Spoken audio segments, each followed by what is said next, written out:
အားလုံးပဲမင်္ဂလာပါ Handmade Holiday Channel လေးကနေကြိုဆိုပါရစေ Channel လေးကိုဝင်ရောက်ကြည့်ရှုသူတယောက်စီတိုင်းကိုကျေးဇူးအထူးတင်ရှိပါတယ်ရှင်အားလုံးပဲမင်္ဂလာပါဒီတစ်ခေါက်တော့နှစ်စီပွင့်ခေါင်းစီလှလှလေးထိုးပါမယ်သူတို့ကိုခြေလေးက3 blind ခြေလေး2ရောင်လိုမယ်ပန်းပွင့်အတွက်တရွက်အတွက်2ရောင်လိုမယ်ကက်ကြီးရဲ့လက်ချုပ်အပ်ရဲ့ခေါင်းစီကွင်းရဲ့ပြီးတော့အပ်ကတော့သူ့ 2.5 mm သုံးထားပါတယ်ပြီးတော့ကပ်ဖို့ပန်းမွက်လေးကိုကပ်ဖို့ကော်ရဲလိုပါမယ်။ဒါရင်ဥဆုံးနင်းစီပွင့်လေးအတွက်ကိုဒီခရမ်းရောင်လေးသုံးထားပါတယ်။နင်းစီပွင့်ထိုးဖို့အတွက်ကိုရင်ဥဆုံးဖွန်မီလေး25ခုစာထိုးပါမယ်။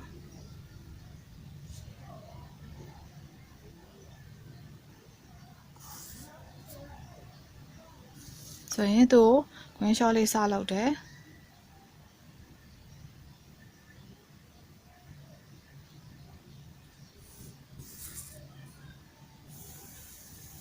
ပြီးရင်ဖွန်မီ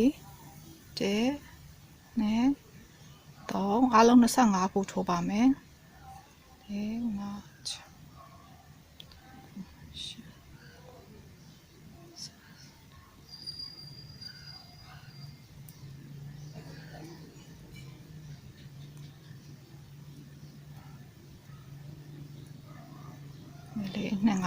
25ခုထိုးပြီးသွားပြီဆိုလို့ရှိရင်သူကတ်ရက်အခုအဲ့နဲ့ကတ်ရက်တစ်ခုကိုကြော်ပြီးတော့ဒုတိယတစ်ခုမှာသွားပြီးတော့တိုင်တိုလေးထိုးပါမယ်အဲ့ဆိုအားလုံးပေါင်းတိုင်တိုလေးတွေ24ခုထိုးပါမယ်တဲ့အဲ့ဆိုတိုင်တိုကအားလုံး24ခုရှိပါမယ်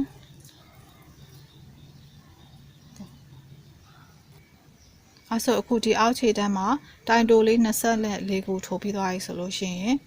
သူ့ကိုဖွန်မီလေး1နဲ့3ချက်ဖွန်မီ3ချက်တက်ပြီးတော့တစ်ဖက်ကိုလှည့်မယ်အဲ့ဆိုရင်တစ်ဖက်လှည့်ပြီးသွားပြီဆိုလို့ရှိရင်အခုသူအောက်ဘက်ကတိုင်လေးတစ်တိုင်ကိုကြော်ပြီးတော့တစ်တိုင်ကြော်ပြီးတော့ဒုတိယတိုင်မှာသွားပြီးတော့တိုင်အတိုလေးနဲ့သွားပြီးတော့တွဲမယ်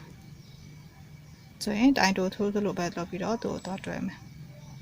အဲ့ဆိုရင်ဒီမှာလဲဖွန်မီတစ်ချက်နှစ်ချက်သုံးချက်ဖွန်မီ3ချက်ချားမယ်အောက်မှာတစ်တိုင်နှစ်တိုင်မြောက်မှာတစ်တိုင်ကိုကြော်ပြီးတော့နှစ်တိုင်မြောက်မှာသွားပြီးတော့တွဲမယ်ဆိုလို့ရှိရင်ဖွန်မီ3ခုဖွန်မီ3ချက်ချားမယ်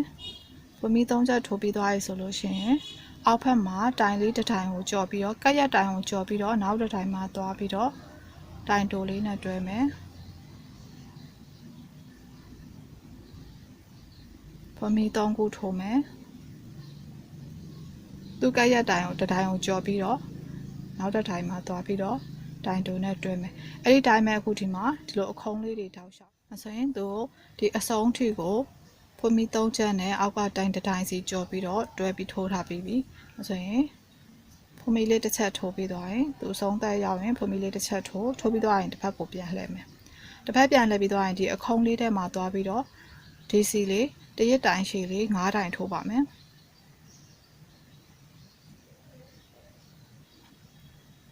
ဆိုရင်ဒီခုံးထဲမှာပဲဒီဖွန်မီ3ခုထိုးထားတဲ့ခုံးထဲမှာဒီစီလေး5ခုထိုးမယ်တိုင်နှစ်တိုင်3တိုင်4တိုင်5တိုင်ဆိုရင်9တိုင်ထိုးပြီးပြီဆိုလို့ရှိရင်အခုဒီအလဲတိုင်လေးမှာသွားပြီးတော့ရှက်ကော်လေးနဲ့ရှက်ကော်လေးနဲ့တွဲမယ်အဲ့ဆိုရင်ရှက်ကော်လေးနဲ့တွဲမယ်ရှက်ကော်လေးနဲ့တွဲပြီးဆိုရင်ဒီဘက်မှာလည်းသူ့ဘေးကအကွက်ထဲမှာလည်းသွားပြီးတော့တိုင်ရှည်လေးတိုင်ရှည်ဒီစီလေး9တိုင်ဆက်ထိုးမယ်အဲ့တော့ဒီခုံးလေးတွေအားလုံးထဲမှာတိုင်ရှည်ဒီစီလေးတွေ9တိုင်စီဆက်ထိုးပါမယ်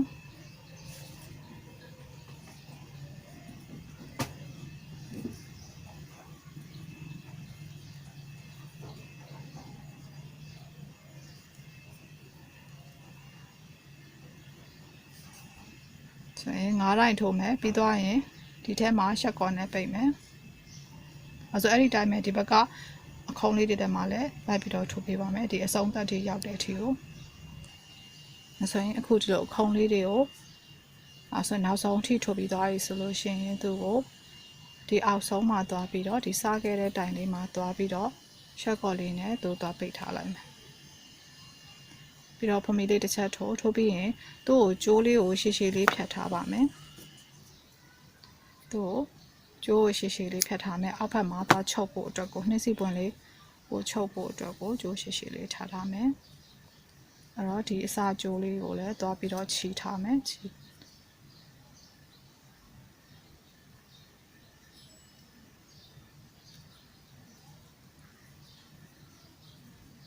တပြည့်ပြည့်ဆိုလို့ရှိရင်တော့အခုဒီဟာကနှင်းစီပွင့်အတွက်ကိုခုသွားအလှပတ်ခုထိုးထားတဲ့ဟာအလှပတ်ရှိတယ်သူရဲ့ဒီဘက်ပြောင်းမြန်ကနေသွားတွဲမယ်ပြောင်းမြန်ကနေပြီးတော့အခုစပြီးတော့နှင်းစီပွင့်ပုံလေးဖြစ်သွားအောင်လိမ့်သွားမယ်ဆိုရင်တို့နှင်းစီပွင့်ပုံလေးဖြစ်သွားအောင်လိမ့်သွားပါမယ်အဲ့တော့ဒီအောက်မှာအောက်ခြေမှာအခုဒီကနေအဲ့တော့အခုဒီအောက်လေးမှာလည်းကြည့်ပြီးတော့ဒါလေးတွေကိုညီအောင်ထားပြီးတော့လိမ့်သွားလို့ရတယ်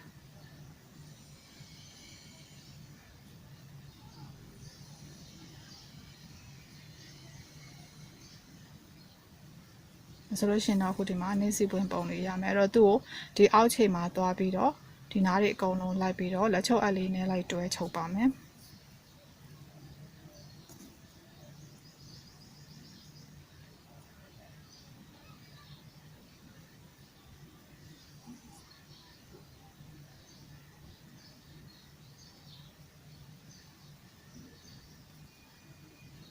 ဆိုရင်လက်ချုပ်အပ်လေးနဲ့ဒီအောက်ခြေနားလေးတွေကနေသူ့ကိုတွဲပြီးတော့ချုပ်မယ်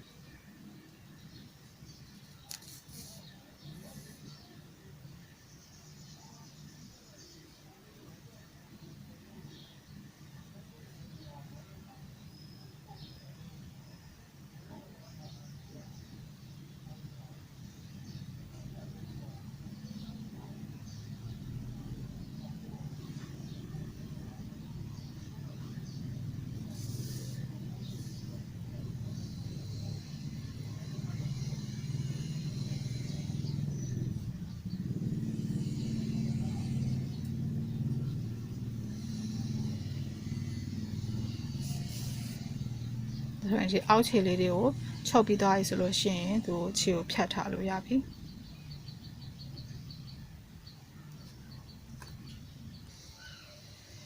ဆိုရင်အနောက်ဘက်တွေမှာအကုန်လုံးတွဲချုပ်ပြီးသွားပြီဆိုလို့ရှိရင်သူကိုအစာလေးတက်ပြီးတော့ခြေဖြတ်ထားလို့ရပါပြီ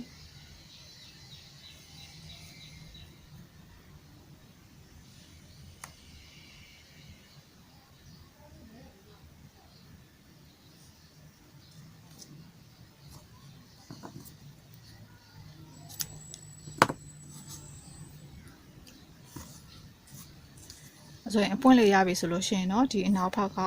ကတ်မဲ့ခေါင်းစည်းခွဲနဲ့တွဲပြီးကတ်မဲ့အားလေးရဲ့တရွက်ကလေးရဲ့ဆက်ထိုးပါမယ်ဆိုရင်အစိမ်းလေးနဲ့ဟိုနောက်ဘက်ကခေါင်းစည်းခွဲကတ်မဲ့အတွက်ကိုအစိမ်းလေးယူမယ်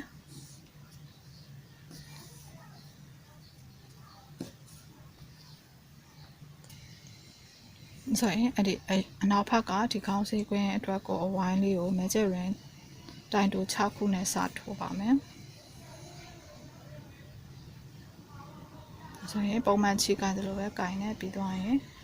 ဆိုရင်ခုလက်မှာလိုရလိုက်မယ်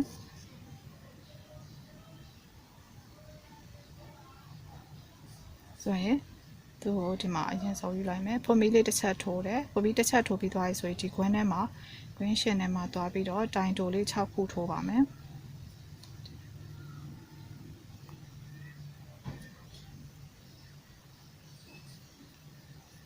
တော့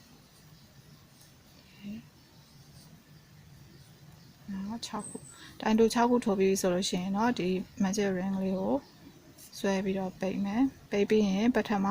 စထားခဲ့တဲ့တိုင်တိုမှာသွားပြီးတော့ရှက်ကော်လေးနဲ့ပိတ်မယ်စထိုးခဲ့တဲ့တိုင်တိုလေးမှာရှက်ကော်လေးနဲ့တော့ပိတ်မယ်ပိတ်ပြီးသွားပြီဆိုလို့ရှိရင်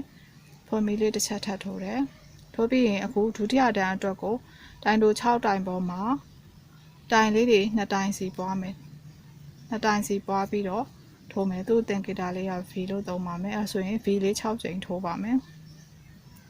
အဲဆိုရင်အောက်ဘက်ကတိုင်ထိုးတစ်ထိုင်ထဲမှာတိုင်တိုလေး2တိုင်ပွားပြီးတော့ထိုးမယ်အဲ့တော့6ခါထိုးပါမယ်အားလုံးပေါင်း12ခုရှိမှာဆိုတော့အရင်ဦးဆုံး6ခုထိုးထားပါမယ်2ခု3ခု4ခု6ကြိမ်ထိုးထားပြီဆိုလို့ရှိရင်အခုသူ့ကိုခေါင်းစည်းကွင်းလေး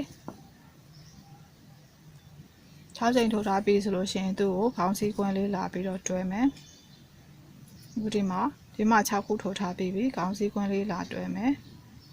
ဖွင့်ပြီးလေးတစ်ချက်ထိုးတယ်ထိုးပြီးသွားရင်ခေါင်းစည်းကွင်းလေးကိုထည့်ပြီးတော့သူ့ဒီဘက်ဘေးကတိုင်မှာတိုင်တိုလေးတွေဆက်ထိုးမယ်ဆိုရင်တိုင်တိုလေးဆက်ထိုးမယ်အားလုံး12ခုရှိပါမယ်ဒါဆိုဒီကြံနေတဲ့တိုင်တွေမှာတိုင်တိုတွေအကုန်လုံးဆက်ထိုးသွားမယ်သူက6ခုထပ်ရှိမယ်ဆိုရင်6ခုထိုးပြီးသွားပြီဆိုလို့ရှိရင်သူကို6ခုထိုးပြီးဆိုလို့ရှိရင်အခုဒီမှာဒီခေါင်းစည်းကြိုးကိုဒီလိုပြန်လာကပ်မယ်ဆိုရင်ခေါင်းစည်းကြိုးဒီဘက်ချမ်းကနေပြန်ယူမယ်အဲ့တော့ဖွင့်ပြီးလေးတစ်ချက်ထိုးလိုက်တယ်ပြီးတော့ခေါင်းစည်းကြိုးကိုဒီဘက်လေးမှာကတ်ထားလိုက်ပြီးတော့ပထမစားခဲ့တဲ့တိုင်မှာသွားပြီးတော့ရှက်ကော်လေးနဲ့ပိတ်လိုက်တယ်အဲဆိုရင်ဒီတန်းမှာကတိုင်လေး12တိုင်တိုင်တိုလေး12တိုင်နဲ့ဖွင့်ပြီးလေး2ချက်ဆိုတော့အားလုံးပေါင်း14ခုဖြစ်သွားမယ်အဲ့တော့နောက်တစ်တန်းထိုးတဲ့ခါကျလို့ရှိရင်တိုင်တို14ခုထိုးပါမယ်ဆိုရင်ဖွင့်ပြီးလေးတစ်ချိန်ထိုးလိုက်တယ်ပြီးသွားရင်အောက်ဘက်ကတိုင်တစ်တိုင်စီမှာတိုင်တိုလေးတွေတစ်တိုင်စီ slide ထိုးတယ်တိုင်တိုလေးတွေတစ်တိုင်စီထိုးတယ်ပြီးသွားရင်ဖွင့်ပြီးလေး2ခုပေါ်မှာတိုင်တိုလေးတွေတစ်တိုင်စီထိုးမယ်ဆိုအားလုံးပေါင်း14ခုရှိပါမယ်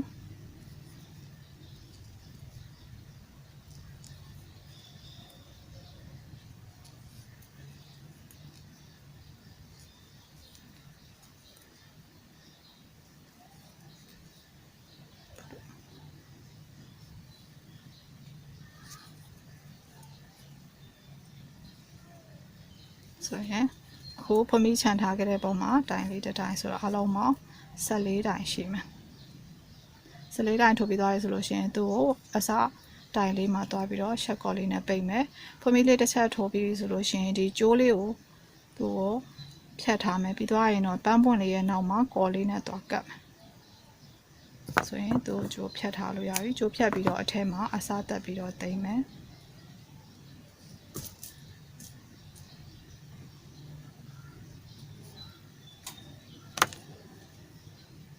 ပြီးတော့ရင်တော့သူ့ကိုနှင်းစီပွင့်လေးရဲ့အနောက်ဘက်မှာသွားကပ်ပါမယ်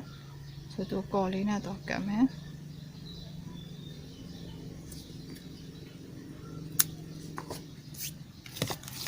ဆိုလို့ရှိရင်သူ့ကိုဆိုဒီမှာကော်နဲ့ကပ်မယ်ကပ်ပြီးတော့ရင်ဒီနောက်ဘက်မှာနှင်းစီပွင့်ရဲ့ဒီနောက်ဘက်မှာကပ်ပါမယ်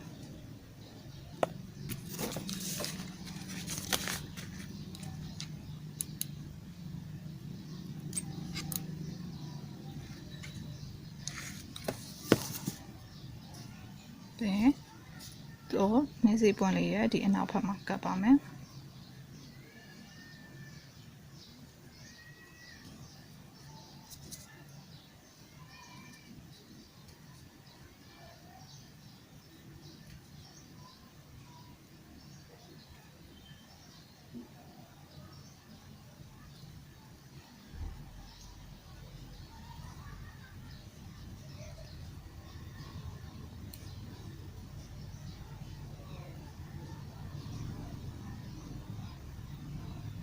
ထိုးထားပြီးပြီဆိုလို့ရှိရင်အခုဒီသစ်ရွက်ကလေးကိုထိုးပါမယ်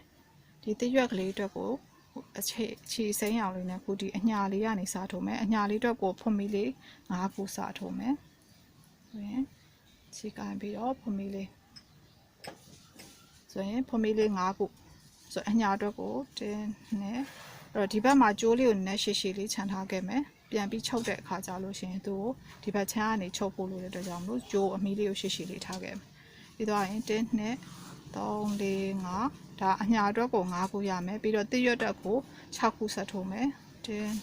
3 4 5 6ခုအားလုံးပေါင်း7ခုရှိမယ်ပြီးရင်အခုဒီမှာသူ့ကက်ရက်ဖွင့်ပြီးတစ်ခုကိုကြော်ပြီးတော့ဒုတိယတစ်ခုမှာတိုင်တိုလေးတစ်တိုင်သွားထိုးတယ်တိုင်တိုကိုအဆုံးထိမထိုးဘဲနဲ့အပေါ်မှာပဲ2ပင်ချန်ထားလိုက်တယ်2ပင်ချန်ထားပြီးရင်သူ့ဘေးကဖွင့်ပြီးတဲ့မှာ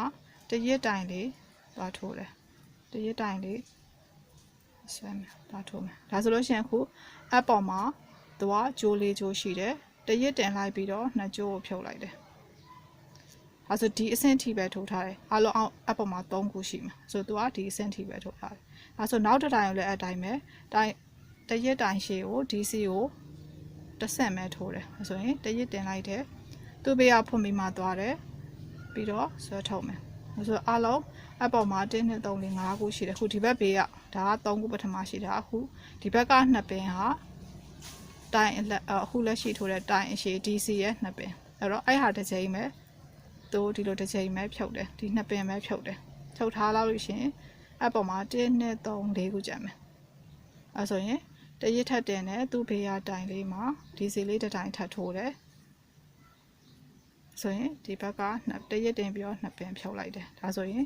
DC က1 2 3တိုင်ရပြီ DC 4တိုင်ထိုးတယ်အားလုံးပေါင်းအဲဆိုရင် double crochet ကို4တိုင်ထိုးတယ်4တိုင်မှာသူက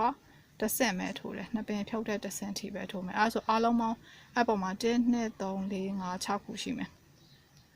6ခုရသွားပြီဆိုလို့ရှိရင်တရက်တင်ပြီးတော့နောက်ဆုံးမှာရှိတဲ့ဒီတရက်တိုင်လေး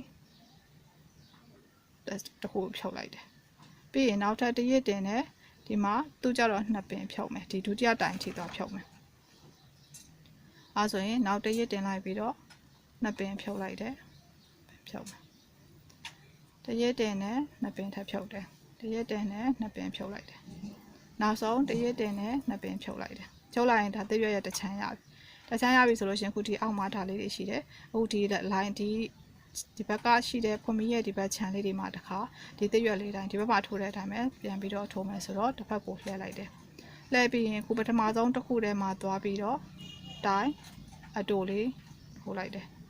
ပြီးရင်တရစ်တင်လိုက်တယ်ဒုတိယဖွန်မီထဲမှာသွားမယ်ဒုတိယဖွန်မီထဲသွားပြီးရင်တရစ်တိုင်လေးကိုတစ်ဆင့်ဖြုတ်မယ်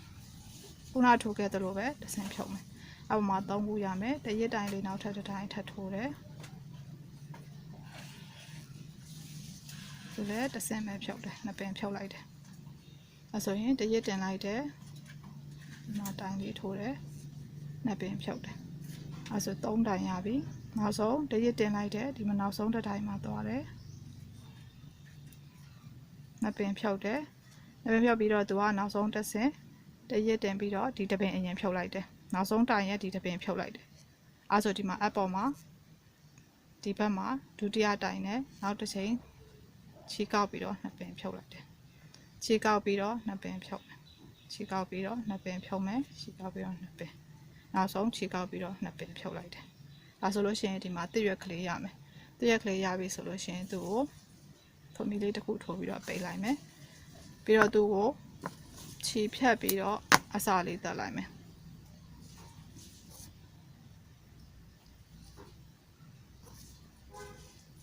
ဆိုရင်သူက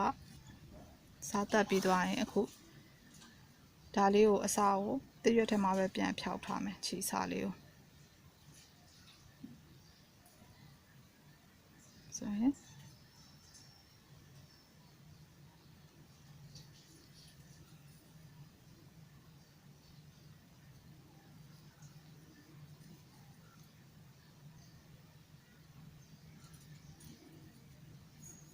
ဆိုတော့သူ့ရွက်ထဲမှာပဲချီစာကိုပြန်ဖြောက်ထားမယ်ဒါပြီးဆိုလို့ရှိရင်အခုဒီဘက်မှာအမီးရှိရှိခြံခဲ့တာလေးရှိတယ်သူ့မှာလည်းလက်ချုပ်အပ်လေးနဲ့တွားပြီးတော့အခုခေါင်းစည်းကွင်းလေးမှာတွားတွဲဖို့လုပ်မယ်ဆိုရင်သူ့လက်ချုပ်အပ်လေးနဲ့အခုခေါင်းစည်းကွင်းလေးမှာတွားပြီးတော့တွဲမယ်အခုဒီမှာဖွန်မီလေးရဲ့အခုဒါဆိုတာဖွန်မီလေးရဲ့အလှဘက်ရှိတယ်ဖွန်မီလေးရဲ့အလှဘက်ကနေဒီလိုမျိုးခေါင်းစည်းကွင်းထဲကိုထည့်လိုက်ထည့်ပြီးတော့ဒီလိုပြောင်းဝင်မယ် Oh my god ဆိုလို့ရှိရင်အခုတော့တစ်ရွက်ကလေးခုဒီမှာကြည့်ရင်ဖွန်မီလေးဒါဖွန်မီကအလှဘက်အရှိဘက်ရှိတယ်တော့ဖွန်မီအလှဘက်ကိုဒီလိုခေါင်းစည်းကွင်းပေါ်မှာတင်လိုက်အဲဆိုတစ်ရွက်ကိုဒီထဲကိုဝင်လိုက်လို့ရှိရင်အလှဘက်လေးကအခုဒီမှာရှိမယ်အဲ့တော့ဒီကနေပြီးတော့ပြန်တွဲပြီးတော့ချုပ်မယ်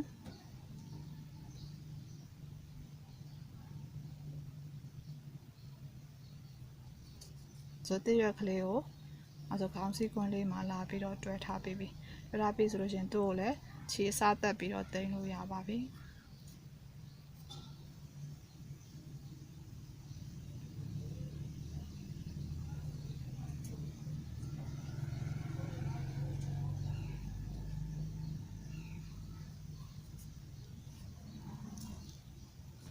ဆိုလို့ရှိရင်တော့သူ့ကိုဖြတ်လို့ရပြီ